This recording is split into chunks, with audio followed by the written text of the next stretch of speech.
Marcy Bullock with part two of resumes. Wolfpack fans, look at the difference here. Let's take a look at the self-motivated student with experience and interest in a role in project management. This was the one we looked at earlier. We see process improvement, creation, manufacturing, human factors, and leadership roles. All of these are things this person is interested in. And also, they said they have experience. So we'll dig deeper to see evidence that they have actually proven that that is an ability they possess. They're hoping to get a full-time opportunity in a collaborative work environment. And as you read on, it is very clear what this person wants to do. A lot of employers like this, the professional summary. Some say use a cover letter in place of the summary. Either one can work for you. Now we're moving into the education section. So we looked at a couple of sample resumes in part one, where we saw the overall look and feel of the resume, that it just was visually appealing. Now we're listing the university that we attended, the city and state, the degree we received, and relevant coursework's GPAs. It's totally up to you what to put down. Some employers might say don't list anything below a 3.0, but there is not one rule. And if you ask 5 people to critique your resume, you're going to get 5 different opinions on it. So I would recommend thinking about how it promotes you the best. If you have a 2.9 in a very challenging major, there is nothing wrong with including that in your resume.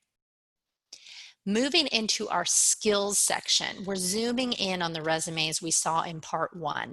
We're now going to see this prospective employee has read a job description, and they are now tailoring their resume to that job description. That means that their resume might look different for SAS than it would for RTI International, because those are 2 different employers with 2 different mission statements and sets of values, and their job descriptions are very unique. The most important thing you can remember is that your job description is your rule book.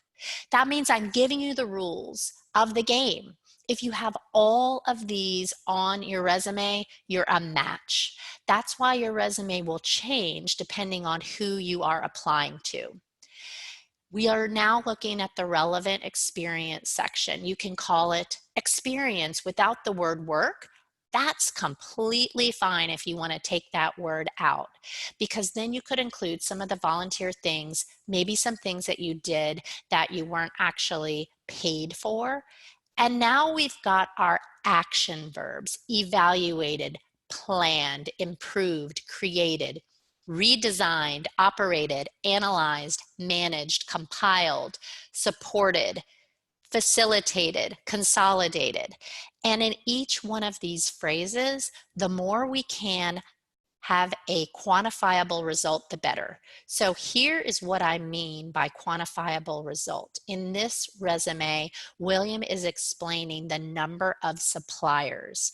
Anytime you are taking part in a role, do your best to think about, can I associate a number so that I can make that more results and quantifiably relevant?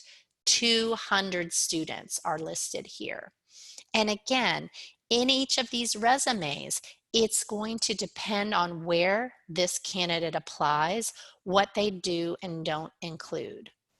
They might decide to leave 1 or 2 things out because this particular company isn't requiring that.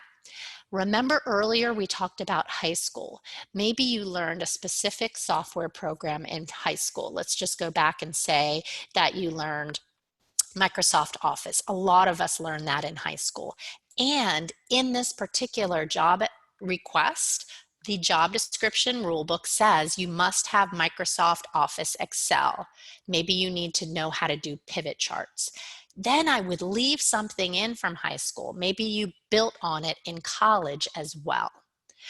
Other things that aren't important from high school you can take off, and that's the idea of tailoring it each time you read the job description.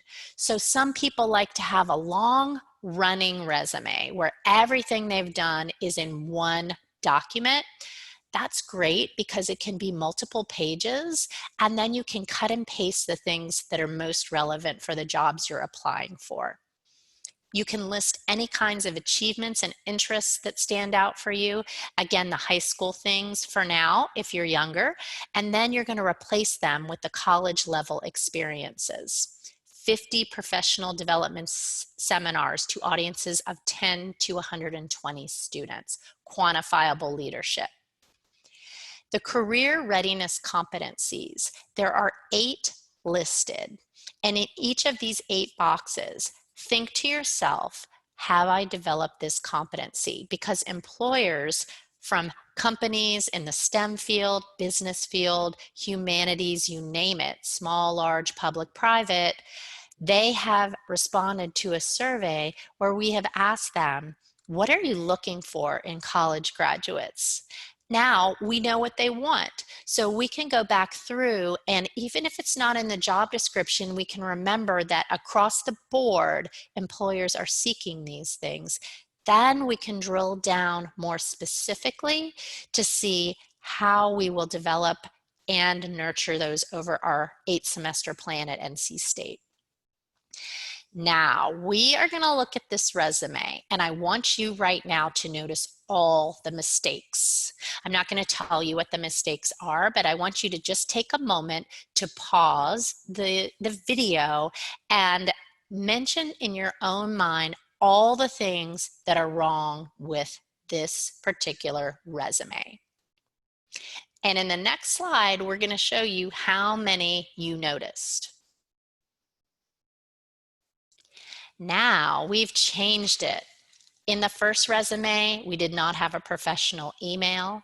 We did not have consistent font throughout and tenses with our verbs. We didn't have a well-developed specific opportunity we were seeking. All of the green boxes show you specifically what the problem was. Why was the education at the very bottom of the resume? That was a problem because as a college graduate, typically your most important selling point is that you have your degree. You don't want someone to have to dig to the bottom of the resume to find that. You should have a reason for every word on your resume. Let's say I am charging you $100 a word. You're not just going to put in extra words. You're going to be so careful about crafting every single phrase. So now we have well-written bullet points, starting with strong action verbs that are quantifiable and specific. That's what we're looking for. We're looking for even spacing between the sections and dates that are formatted consistently.